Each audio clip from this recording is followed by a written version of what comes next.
چیز تو شامل نہیں ہو رہی. ناپاک کیا ہوتی ہے؟ جو رزق حرام ہوتا ہے. رزق حرام میں صرف اور صرف وہ تو نہیں آتا نا جو چیزیں اللہ تعالیٰ نے حرام کر دی، بلکہ حرام کمائی بھی آتی ہے. ٹھیک ہے، تو عقل مصحت کیا ہے؟ حرام کمائی، رشوت کھانا حرام، سود، رشوت. یہ کس کا عمل بتایا جا رہا ہے؟ یہود کا نا. تو اللہ فرماتے ہیں لولا ینہاہم الربانیون والاحبار، کیوں نہیں روکا ان کو ان کے ربانیوں نے اور ان کے احبار نے. ربانی میں نے آپ کو پہلے بھی بتایا تھا نا، حکام ہوتے ہیں، جو حکومتی ادارے ہوتے ہیں نا، حکام یا مشائخ جو دوسرے کو سیدھا راستہ دکھانے پر قدرت رکھتے ہیں. اور احبار وہ ہوتے ہیں جو علماء ہوتے ہیں، جن کے پاس علم ہوتا ہے. تو اللہ تعالیٰ فرماتے ہیں ان کے ربانیوں نے، ان کے احبار نے ان کو روکا کیوں نہیں؟ کس بات سے؟ ان قولہم الاسما، یعنی ان کے گناہ پر زبان کھولنے سے روکا کیوں نہیں؟ وَأَكْلِهِمُ السُّحْتَ، اور ان کے رشوت کھانے پر ان کو روکا کیوں نہیں؟ لَبِئْسَ مَا كَانُوا يَصْنَعُونَ، البتہ برا ہے جو وہ بنا رہے ہیں، جو وہ تیار کر رہے ہیں. عمل تو وہ برا کر ہی رہے تھے، لَبِئْسَ مَا كَانُوا يَعْمَلُونَ، لیکن تیار یصنعون سے کیا پتہ چل رہا ہے کہ علماء اور مشائخ یہ نہی عن المنکر نہ کر کے اپنی بہت ہی بری کھیتی تیار کر رہے ہیں.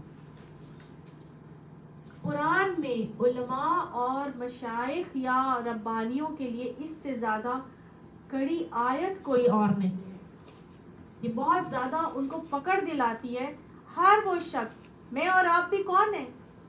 کنتم خیر امت ہیں.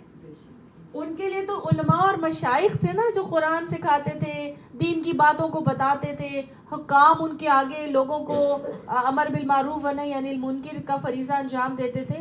میں اور آپ تو امت مسلمہ کو تو اللہ تعالیٰ نے یہ تاج پہنا دیا میرے اور آپ کے سر پہ رکھ کر کہ کنتم خیر امت اخرجت للناس، تم بہترین امت ہو، اس لیے نکالی گئی ہو لوگوں کے لیے.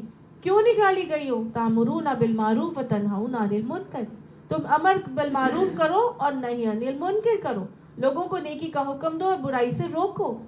تو یہ صرف ان کے علماء کی ذمہ داری تو تھی، لیکن آج ہمارے ایک ایک فرد کی ذمہ داری ہے کہ ہم لوگوں کو نہی عن المنکر کریں. اللہ نے کہا ان کے احبار نے، ان کے ربانیوں نے انہیں کیوں نہیں روکا برے کام کرنے سے؟ رشوت کا مال کھانے سے انہیں کیوں نہیں روکا؟ گناہوں پر بات کرنے سے انہیں کیوں نہیں روکا؟ کیوں نہیں روکا؟ اگر وہ نہیں روکیں گے تو لبئس ما کانوا یصنعون، وہ تو اپنی بہت بری کھیتی تیار کر رہے ہیں.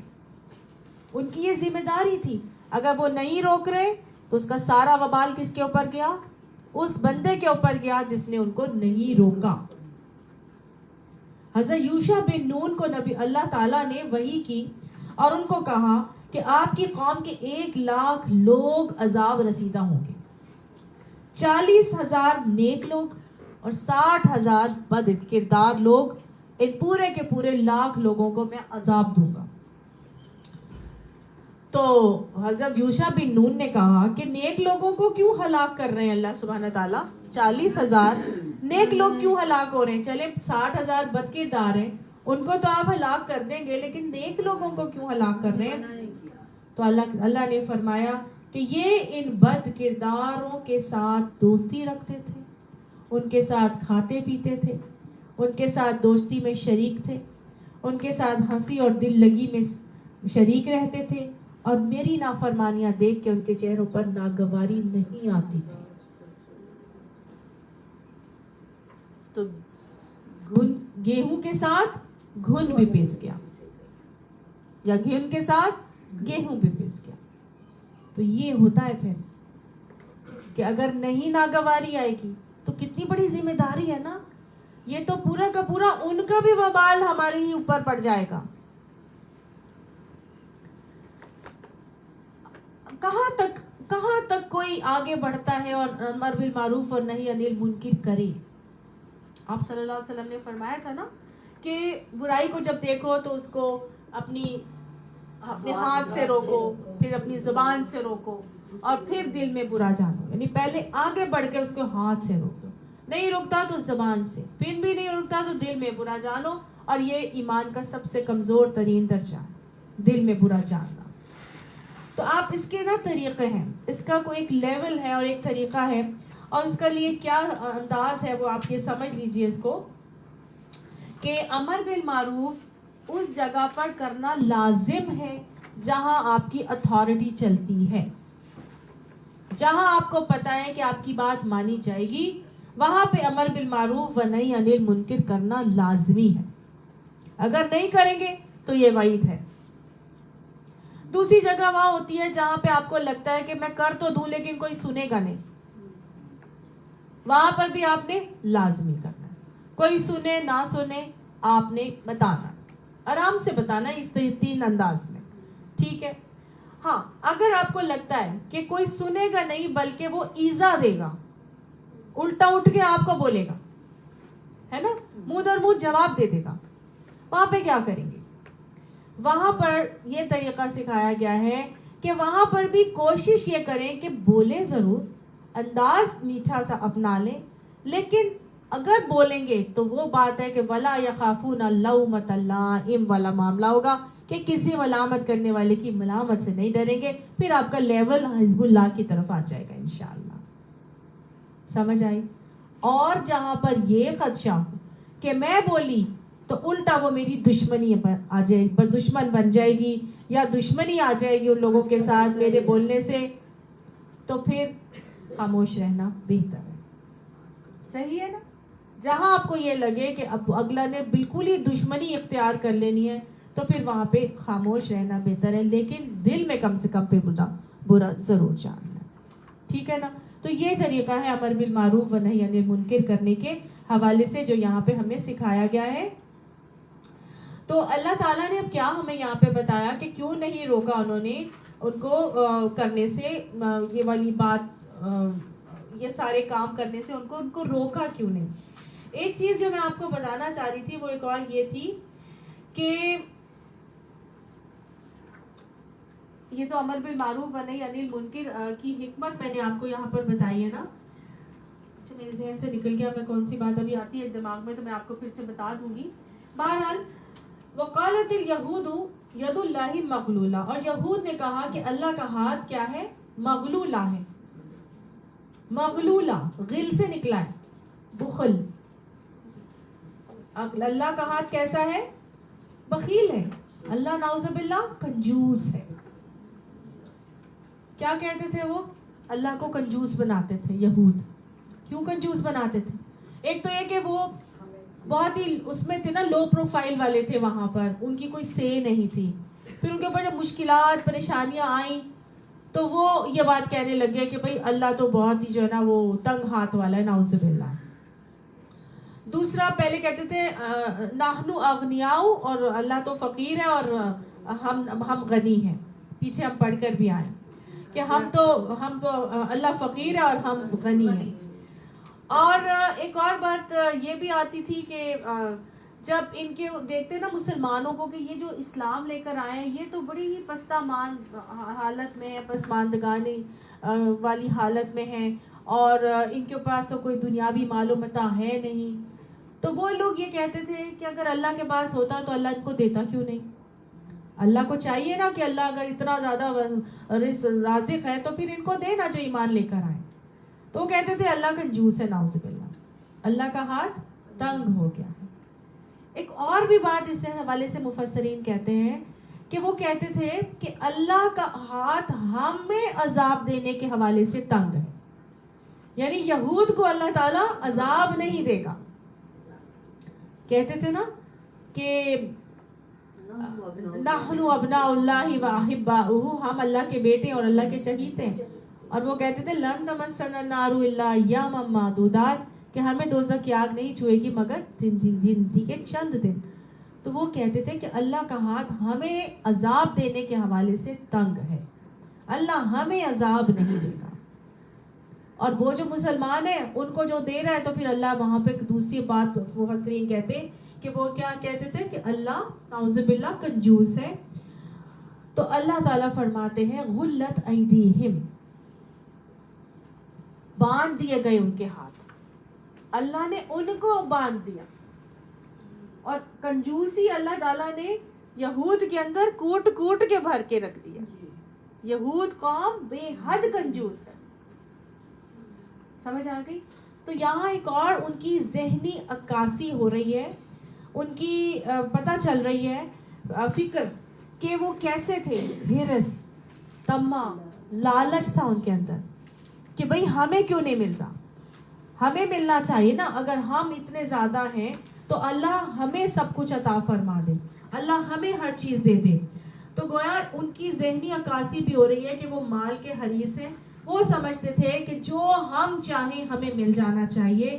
تو اللہ نے گویا یہ بات بتا دی کہ تمہاری خواہشات کی بنا پر تمہیں کچھ نہیں ملے گا. اللہ کی مرضی, اللہ تعالیٰ کی مرضی ہے نا, اللہ تعالیٰ جس کو دے. تو اللہ نے فرمایا غلت ایدیہم, باندھ دیے گئے ان کے ہاتھ, وَلُعِنُوا بِمَا قَالُوا, اور ان کے اوپر لعنت بھیج دی گئی وہ جو بات انہوں نے کہی تھی. اللہ کی مرضی, اللہ جس کو دے. بل یداہ مبسوطتان, اللہ کے ہاتھ تو بڑے کشادہ ہیں. اللہ نے کہا کہ میرے ہاتھ کیسے ہیں, بڑے کشادہ ہیں. میری مرضی ينفق کیف یشاء, وہ خرچ کرتا ہے جیسے وہ چاہتا ہے.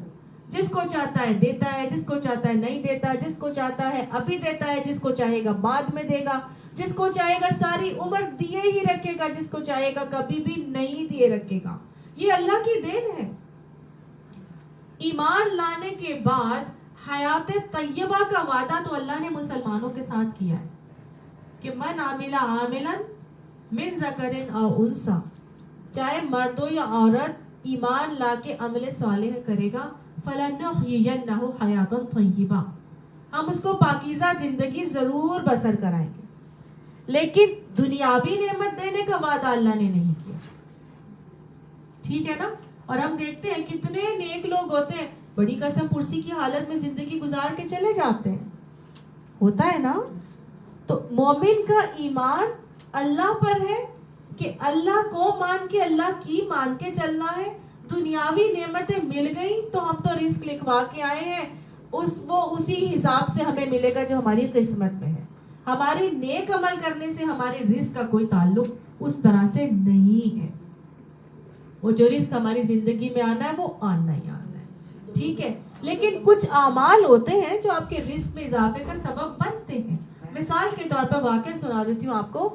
ایک حضرت موسیٰ علیہ السلام سے ایک شخص نے کہا کہ اے موسیٰ, آپ اللہ کے پاس جاتے تو آپ اللہ تعالیٰ سے جا کے کہیں کہ مجھے بہت دیا ہے, مجھے اب اور نہ دے, میرے سے نہیں سنبھالا جاتا. تو انہوں نے کہا اچھا. پھر آگے بڑھے تو ایک شخص ملا, اس نے کہا موسیٰ آپ اللہ کے پاس جاتے ہیں, آپ اللہ تعالیٰ سے کہیں کہ مجھے کچھ تو عطا کرے, میرے پاس کچھ بھی نہیں ہے.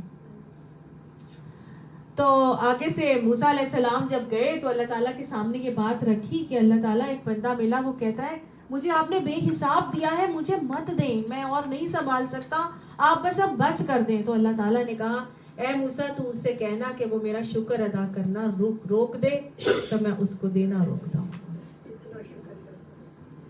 لائن شکرتم لازیدنکم.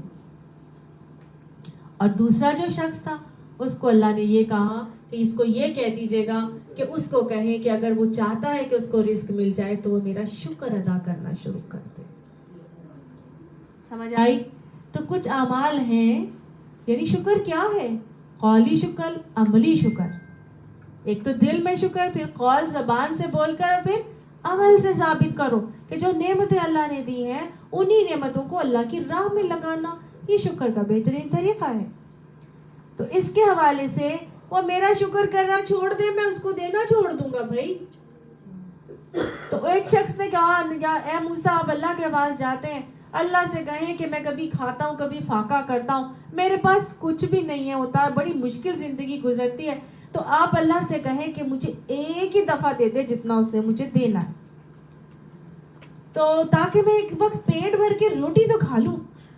تو موسیٰ نے اللہ تعالیٰ سے کہا, تو اللہ تعالیٰ نے کہا ٹھیک ہے. چند مہینوں کے بعد موسیٰ علیہ السلام کو خیال آیا جا کے دیکھوں تو صحیح اس شخص کا کیا حال ہے, مر کھپ گیا ہے, وہ جو ملا ہوگا اس کو رزق پورا مل گیا ہوگا. جا کے دیکھا تو وہ اس کا لنگر کھلا ہوا ہے, تخت لگا ہے, اس پہ بیٹھا ہے, لوگ آ رہے ہیں, کھانا پک رہا ہے, کھا رہے ہیں, جا رہے ہیں. بڑا حیران ہوئے موسیٰ علیہ السلام کو, سمجھ نہ آئی. موسیٰ علیہ السلام نے اللہ تعالیٰ سے کہا, وہ بندہ ملا, اس نے کہا ہاں میں وہی ہوں.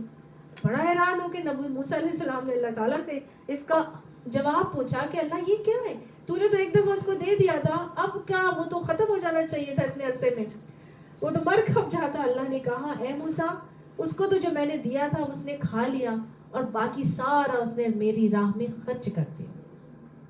تو جو میری راہ میں ایک دفعہ دیتا ہے میں اس کو 10 گنا بڑھا کے کم سے کم دیتا ہوں. یہ ہے شکر کا صحیح طریقہ. لائن شکر تم لازیدنکم, پیٹ بھر کے کھایا, باقی جتنا تھا وہ اللہ کو دے دیا. وہ تجارت ہو گئی اللہ سے, جب اس نے میرے سے تجارت کر لی تو میں کیسے وہ اس کو نہ دیتا. تو یہ ہے صحیح طریقہ کہ اللہ کی راہ میں جب دیں گے تو انشاءاللہ اللہ تو بہت بڑھا چڑھا کے دے گا. لیکن ان کا حال کیا تھا یہود کا, کہ وہ تو خود بھی بخیل تھے, خود بھی خرچ نہیں کرتے تھے, دوسروں کو بھی بخل پر اکسانے والے تھے. تو اللہ تعالیٰ فرماتا ہے وَلَا يَزِيدَنَّ كَثِيرًا مِّنْهُمْ مَا أُنزِلَ إِلَيْكَ مِن رَّبِّكَ طُغْيَانًا وَكُفْرًا. اور البتہ زیادہ کر دیا ہے اللہ نے ان میں سے ان لوگوں کو, وہ جو ان لوگوں کی چیزیں اللہ نے ان کو جو کلام اتارا تھا نا, وہی کلام ان کے لیے سرکشی اور کفر میں اضافے کا سبب بن گیا ہے. تو یاد رکھیے گا, اللہ تعالیٰ نے فرمایا کہ اصل میں بات یہ ہے کہ جو کلام تمہارے رب کی طرف سے تم پر نازل ہوا ہے, ان میں سے اکثر لوگوں کی سرکشی اور باطل پرستی میں الٹے اضافے کا موجب بن گیا ہے. یہ قرآن بھی کسی کے حق میں سفارش بنے گا, کسی کے خلاف سفارش بنے گا. ان کو بھی جو تورات اتاری تھی, تورات میں سے اپنی مرضی کے احکامات اتار لیتے تھے, لے لیتے تھے, بدل لیتے تھے, اور یہی ان کی سرکشی کا میں اضافے کا سبب بن گیا تھا. آج ہمارا بھی یہی حال ہے. ہم کیا کرتے ہیں, ڈیتھس ہوتی ہیں, پریشانیاں آتی ہیں, قرآن پکڑ پکڑ کے بیٹھ جاتے ہیں, خوب لمبے لمبے وظیفے کرتے ہیں, اور وہ جب دنیا سے بندہ چلا جاتا ہے اپنی مرضی کے احکامات ہم نکال لیتے ہیں, اور جب یہاں سے دنیا سے وہ چلا جاتا ہے تو اس کو قرآن پڑھ پڑھ کے بخشنے شروع ہو جاتے ہیں.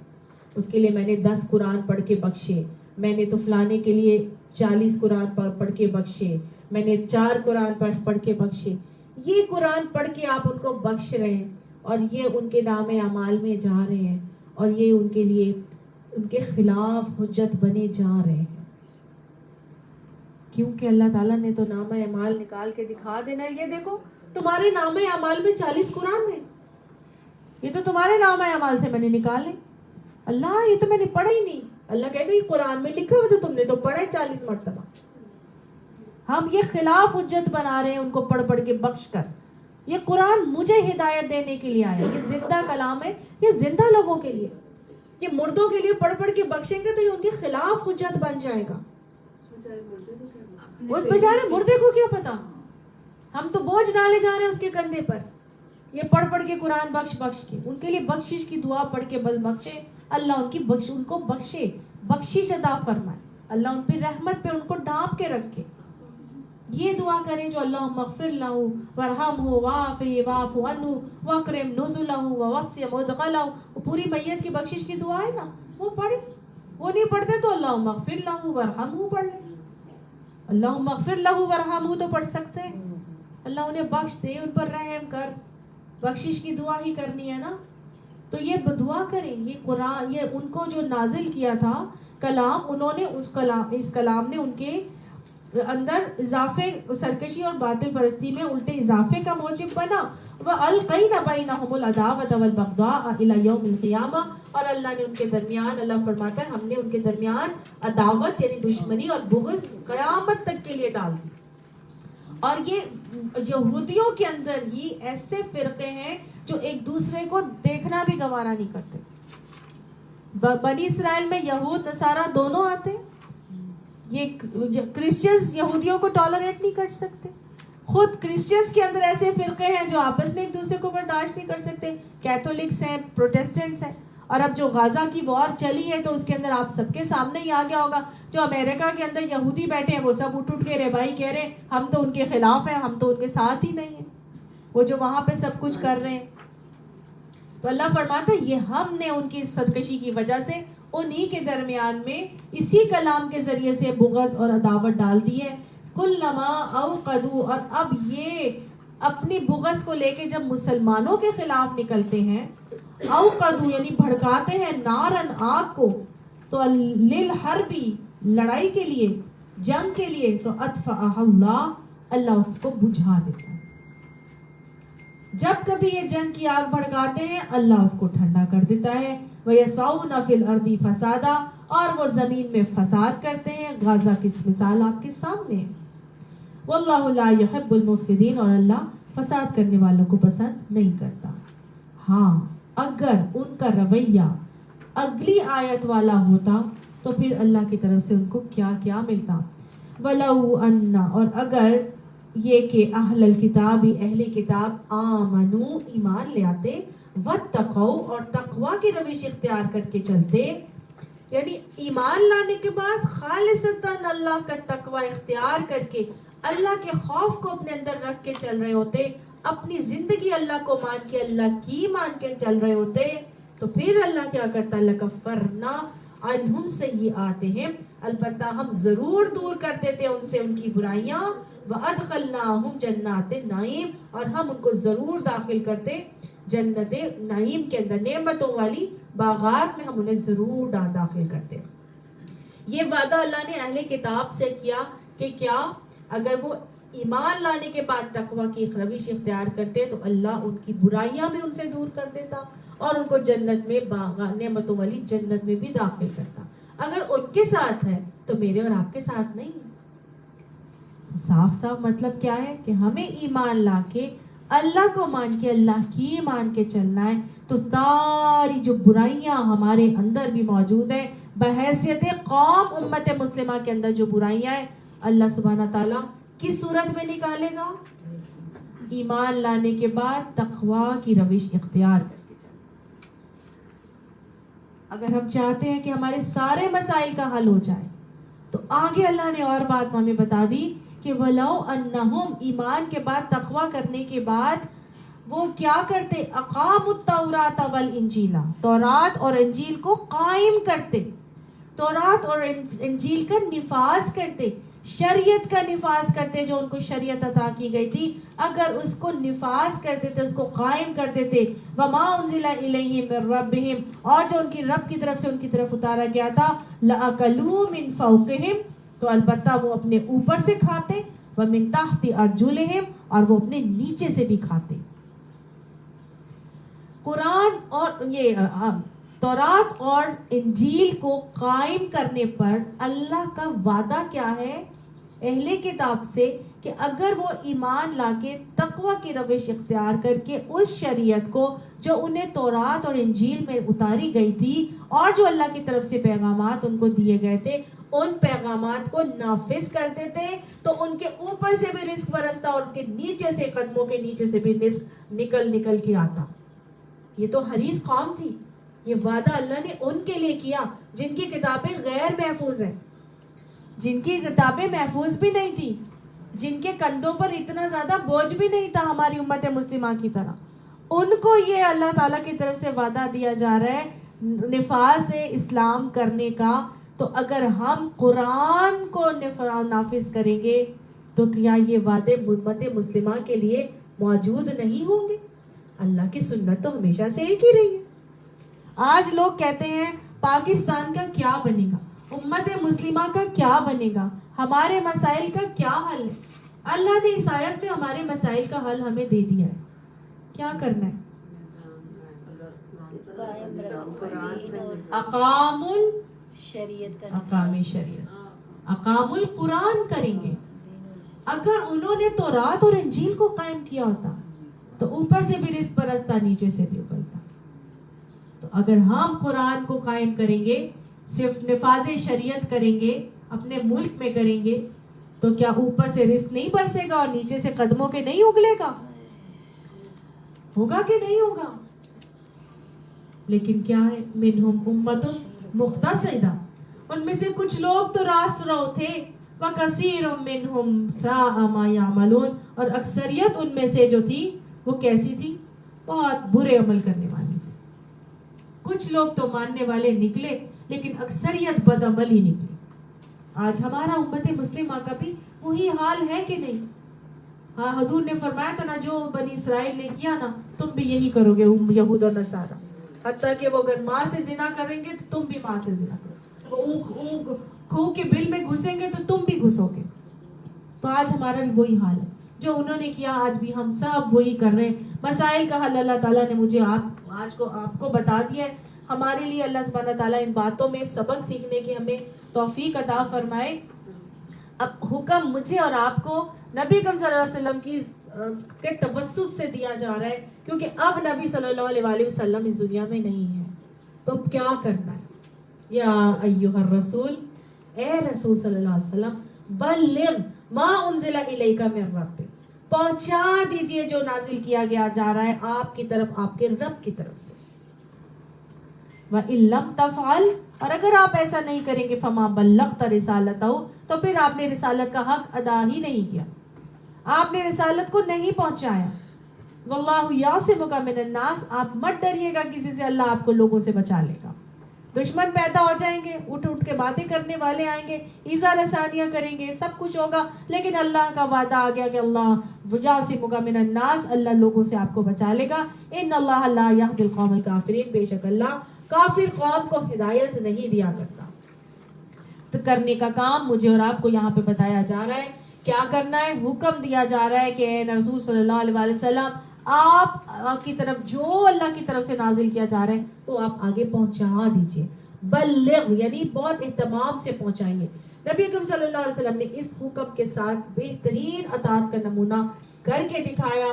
آپ صلی اللہ علیہ وسلم نے جیسے جیسے آپ کے اوپر وحی الہی آتی جاتی، شروع میں آپ صلی اللہ علیہ وسلم نے خاموش دعوت دین 3 سالوں تک کیا، اس کے بعد اللہ کا حکم آیا کیا کریے؟ انذر عشیرتک الاقربین، اٹھ نکلیے اور اپنے رشتہ داروں کو، قریب ترین رشتہ داروں کو ڈرائیے۔ اللہ کے نبی کو جب دین کا دعوت دی جاتی، یعنی کہ پیغام پہنچایا جاتا، تو آپ صلی اللہ علیہ وسلم کا رویہ کیا ہوتا تھا؟ اتنی تیزی سے پڑھتے تھے قرآن پاک کو کہ اللہ نے روکا، اللہ نے کہا لا تحرک بلسانک لتعجل بہ، آپ اپنی زبان کو تیز تیز مت پڑھیے، اس کو پڑھانا یاد کرانا ہمارا ذمہ ہے، ہم کر دیں گے۔ آپ کا کام کیا ہے؟ آپ کا کام ہے آگے بڑھنا، آگے بڑھنے پہنچانے کے لیے سب سے پہلے کیا کرنا ہے؟ سیکھنا ہے۔ سیکھنے کے لیے سب سے پہلے کیا کرنا ہے؟ یاد کرنا ہے۔ ایفرٹ تو آپ نے کرنی ہے نا، قدم تو آپ نے بڑھانا ہے، لیکن جلدی جلدی نہیں کرنی ہے۔ اللہ نے کہا وَرَتِّلِ الْقُرْآنَ تَرْتِیلًا، قرآن کو ٹھہر ٹھہر کے، سمجھ سمجھ کے، ٹھہر ٹھہر کے پڑھو۔ 23 سال کی مدت میں نبی صلی اللہ علیہ وسلم کو قرآن پاک دیا گیا، اور آپ صلی اللہ علیہ وسلم آہستہ آہستہ اس کو لکھواتے، پھر آپ صلی اللہ علیہ وسلم سمجھاتے، صحابہ کرام کو یاد کراتے، اور پھر صحابہ کرام اس کو ہڈیوں پہ، صحیفوں پر، کھالوں پر، تختوں پر، لکڑیوں پر، چھالوں پر لکھ کر محفوظ کر لیتے۔ تو نبی صلی اللہ علیہ وسلم کیسے پڑھاتے؟ یتلو علیہم آیاتہ، اللہ تعالیٰ کہ نبی قرآن کی تلاوت کرتے تھے، اس کے بعد وَيُزَكِّيهِمْ، آیات سے ان کا تزکیہ کرتے، اس کے بعد کیا کرتے؟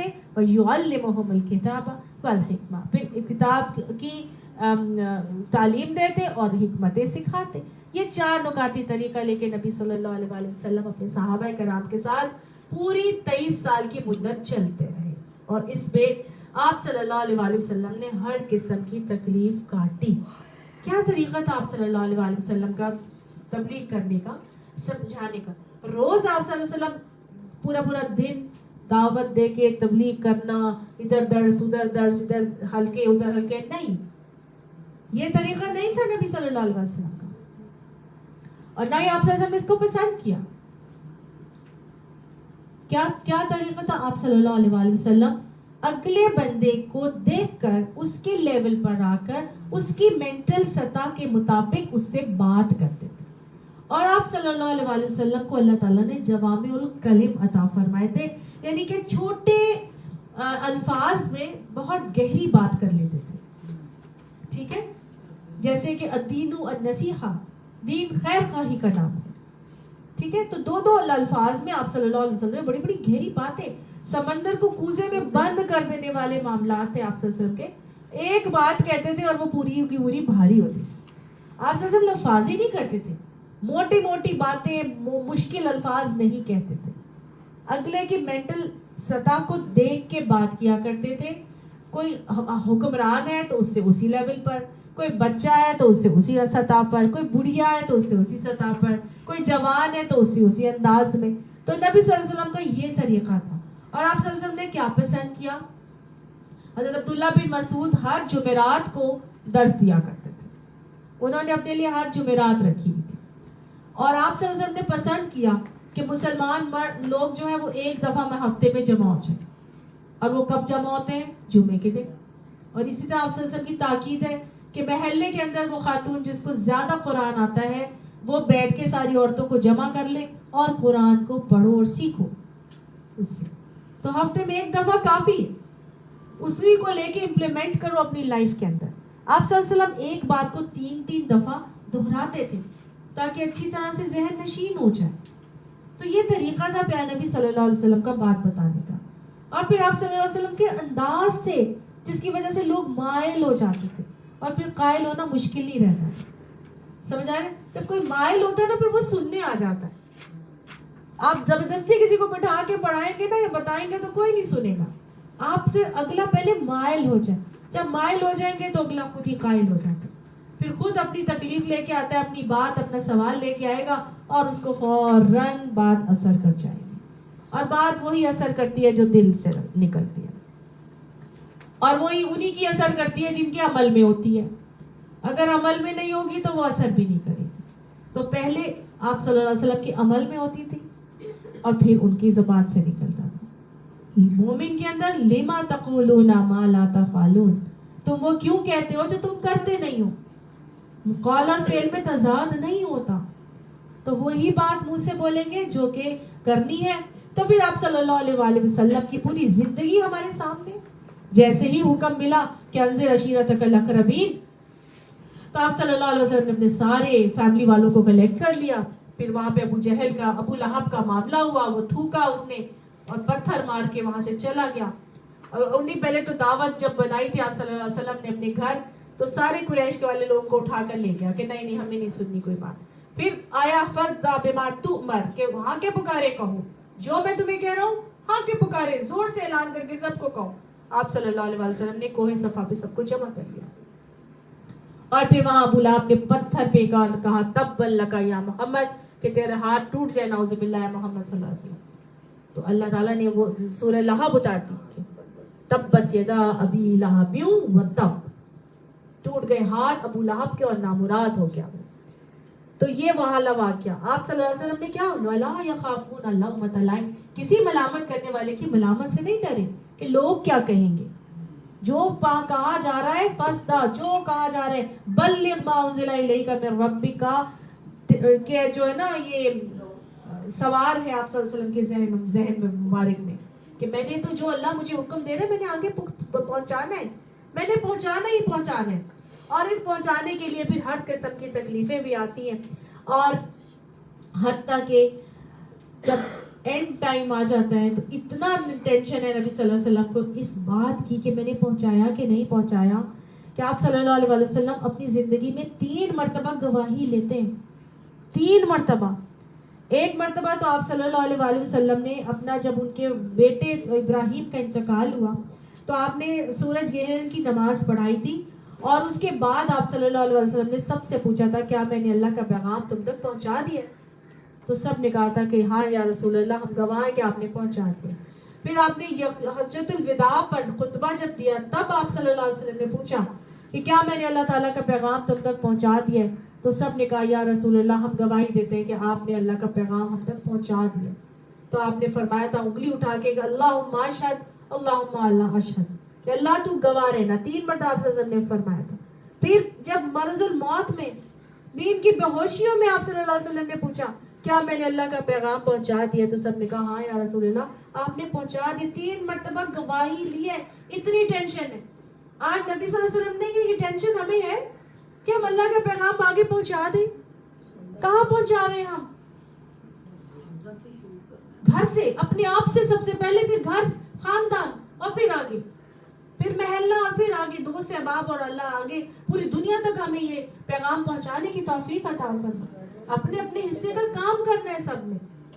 دنیا سے میں نے آپ نے سب نے چلے جانا ہے. یقین مانیے اتنی مجھے کبھی کبھی حسرت بھی آتی ہے کہ کتنا بڑا کام لوگ کر کے چلے گئے, کتنا کام ہمارے سامنے دیکھتے دیکھتے ہی کتابوں کی کتابیں لکھ کے چلے. کب کریں گے ہم؟ جب دنیا سے چلے جائیں گے. نہیں, مہلت عمل یہی ہے, اسی میں کرنا ہے.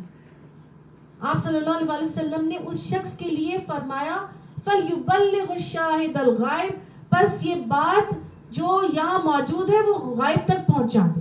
اور آپ نے فرما دیا تھا بلغوا عنی ولو آیا, میری طرف سے ایک آیت بھی ہے نا وہ آگے پہنچاؤ. پھر آپ نے دعا دی اس شخص کے لیے, الہی مسرور اور شاداب رکھنا اس شخص کو جو مجھ سے میری بات سنے اور اس کو آگے پہنچائے. اللہ نے ان لوگوں میں شامل فرمائے.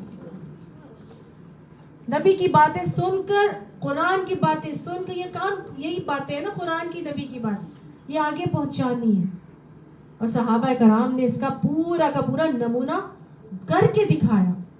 صحابہ کرام چاہتے تو جب عرب سے عجم تک پھیل گئی, عرب میں مدینہ سے مکہ اور پورے عرب میں دین اسلام پھیل گیا, تو بیٹھ جاتے کہ ہاں اب تو آیا ہے سب کچھ, اب بیٹھے اپنے بیوی بچوں کے ساتھ باقی زندگی سکون سے چین سے گزارے. نہیں, اب آپ کی زندگی کے اندر آپ صلی اللہ علیہ وسلم نے حضرت علی کو, حضرت معاذ کو یمن میں بھیج دیا سفیر بنا کے. پھر خطوط روانہ کیے مختلف, ایران میں مقوقس کو, پھر کہاں, پھر خسرو پر, کہاں پہ آپ صلی اللہ علیہ وسلم نے صحابہ کرام کو بھیجا. اور آپ صلی اللہ علیہ وسلم کے تو بات تو آپ سب کو معلوم ہوگا, صحابہ کرام اپنی جگہ پر نہیں بیٹھے رہے کہ مدینہ میں بیٹھ جاتے. سب کے سب ادھر اور ادھر بکھر گئے. اور انہوں نے کون سی جگہوں پر پھیلایا, ان کے اتنی جگہوں پہ مدفن نظر آتے ہیں. افریقہ کے جنگلوں میں ابو زما, تونس میں ابو لبابہ, یہ آپ صلی اللہ علیہ وسلم کے حجام تھے. پھر وہاں پہ عبد الرحمن بن عباس, یہ آپ صلی اللہ علیہ وسلم کے چچا زاد بھائی تھے تونس میں. معبد بن عباس بھی تونس میں. یورپ میں فرانس میں عبد الرحمن غونکی. ایشیا میں ایران میں اصفہان میں سمامہ. پھر دستور کے میدان سے برا بن مالک. نہادن میں نعمان بن مقرن اور عمر بن نعمان, ان کی قبریں موجود ہیں. یہ کہاں سے پتا چل رہا ہے کہ یہ یہاں پر پہنچے؟ کیونکہ یہاں ان کی ڈیتھ ہوئی, ان کی قبریں ان علاقوں میں موجود ہیں. شام میں عبد الرحمن بن سمرہ, جعفر بن ابی طالب, شرجیل, فضل بن عباس, یہ سب شام میں پہنچے. پھر اس کے علاوہ حمص میں خالد بن ولید, دمشق میں حضرت بلال, ابو دہدہ, اور کے پہاڑوں میں عبد الرحمن بن معاذ اور ان کے والد معاذ بن جبل. پھر اردن کے پہاڑوں میں زرار بن اسود, عبادہ بن سامت, ابو عبیدہ بن جراح. اردن کے پہاڑوں میں اکرمہ. پھر موتا میں زید بن حارثہ, عبداللہ بن رواحہ.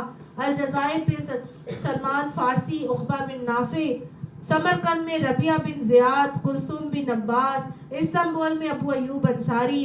بحیرہ روم میں ابو طلحہ انصاری. بحیرہ روم میں, سمندر میں, کیونکہ انہوں نے کہا تھا کہ میری لاش کو سمندر میں ڈال دینا, اور وہ بحری جہاز میں تھے جب ان کی موت ہوئی, اور ان کی وصیت تھی کہ میری لاش کو سمندر میں ڈال دینا. تو ان کی لاش کو بحیرہ روم میں ابو طلحہ انصاری کو ڈال دیا گیا تھا. یا ابو طلحہ انصاری یاد کیے, جو انہوں نے اپنا باغ وقف کر دیا تھا, جو چڑیا جو ہے وہ بیٹھی ہوئی تھی. کہاں پہنچے, چاہتے تو گھر میں بیٹھ جاتے نا, اب تو مجھے ٹھکانا ملا ہے, اب تو میں آسانی سے بیٹھا ہوں, اب میں اپنا بڑھاپے کا ٹائم اپنے بیوی بچوں کے ساتھ گزار لوں. نہیں, کیونکہ ایک ہی دھن سوار تھی کہ اللہ کا پیغام آگے پہنچا دے.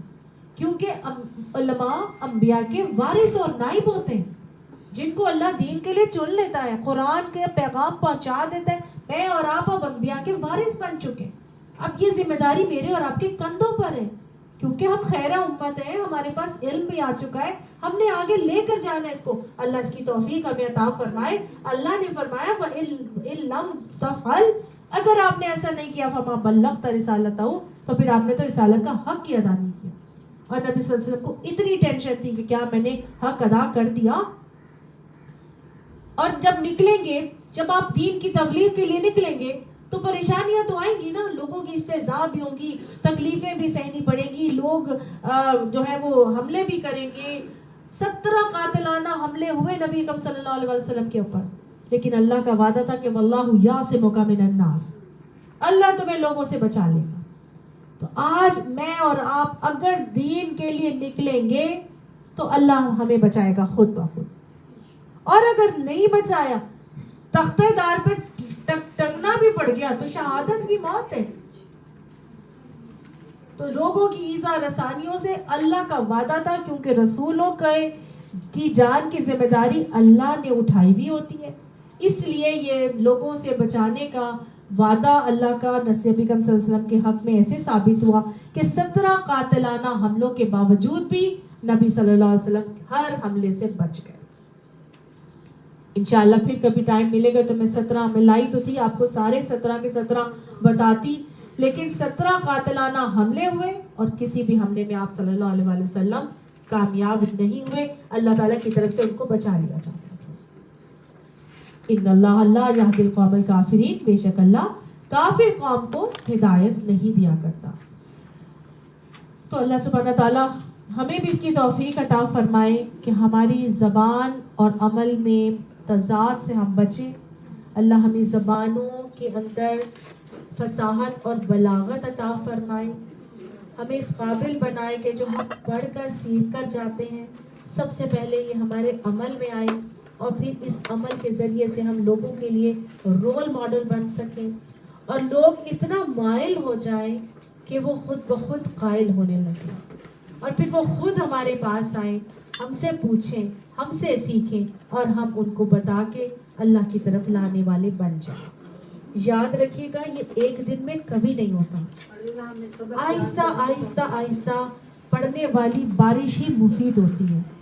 نبی صلی اللہ علیہ وآلہ وسلم کو بھی ورتل القرآن ترتیلا کا حکم تھا، آہستہ آہستہ 23 سالوں میں نبی نے یہ کیا. مجھے اور آپ کو بھی اس قرآن کو آہستہ آہستہ جذب کرنا ہے، اپنے اندر اپنی باڈی کا حصہ بنانا ہے، عمل کے اندر لانا ہے. ایسا نہ ہو یہ قرآن ہمارے اندر تو آئے لیکن ہمارے حلق سے نیچے نہ اترے، ایسا نہ ہو جائے. حلق سے جب نیچے چیز اترتی ہے کھانا تو کیا ہوتا ہے؟ کھانا جب نیچے اترتا ہے تو کیا ہوتا ہے؟ پھر ہی وہ ہضم ہوتا ہے نا، اور جب وہ ہضم ہوتا ہے تو پھر بلڈ میں جا کے ہماری باڈی کا حصہ بنتا ہے. تو ہم نے کیا کرنا ہے؟ اس قرآن کو اپنی حلق سے نیچے اتارنا ہے، اور اپنی باڈی کا حصہ کیسے بنانا ہے کہ یہ علم جو ہمارے پاس آیا ہے یہ ہمارے عمل میں آ جائے. جب تک یہ علم ہمارے اندر ہمارے پاس آیا دماغ میں اور ہمارے عمل میں نہیں آئے گا، یہ علم بوجھ رہے گا، یاد رکھیے گا. لیکن جب یہ عمل میں آ جائے گا تو انشاءاللہ یہ ہمارے لیے صدقہ جاریہ بھی بنے گا، فلاح کا ذریعہ بھی بنے گا، اور انشاءاللہ ہمیں لوگوں میں شامل بھی کرے گا جس کے لیے اللہ تعالیٰ نے بہت خوبصورت باتیں کی. تو عمل میں لا کے پھر کیا کرنا ہے؟ ایک رول ماڈل بننا ہے، لوگ پہچانے ہمیں یہ ہے مسلمان، ایسی ہوتی ہے مسلمہ. یہ جو چادر اور جو یہ کور کرنے کا جو یہ ایک سمبل کہہ لیجئے، یا جو ایک رویہ ہم اپناتے ہیں، جو ہم سر ڈھانپتے ہیں، کیا ثابت کر رہے ہوتے ہیں ہم، کیا دکھا رہے ہوتے ہیں ہم کہ ایک مومنہ کیسی ہوتی ہے، ایک مومنہ کیسی ہوتی ہے، کانفیڈنٹ ہوتی ہے، جھوٹ نہیں بولتی، اپنے بات کی پکی ہوتی ہے، اپنے عمل سے ثابت کرتی ہے، ظلم نہیں کرتی. کوئی اگر میرے پاس آ رہا ہے تو یہ مت سمجھ کے آئے کہ میری طرف سے خاموش دعوت ہے، آ جاؤ سب کے لیے. اس کو اپنی عزت حیا سنبھالنی آتی ہے. تو you become a role model for everyone, چاہے گھر میں رہیں، چاہے باہر رہیں، چاہے کسی ادارے میں رہیں، ایک رول ماڈل بن کے رہیں. اللہ اس کی توفیق ہم سب کو، ہماری اولادوں کو بھی عطا فرمائے، اور اللہ ہم سے یہ کام لے لے.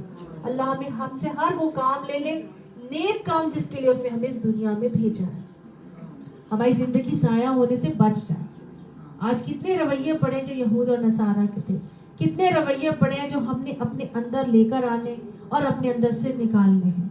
کتنا سوچنا ہے کہ کون سی باتیں ہیں جو ہم قرآن کی کلاس میں آنے کے باوجود بھی بدل کیوں نہیں رہے.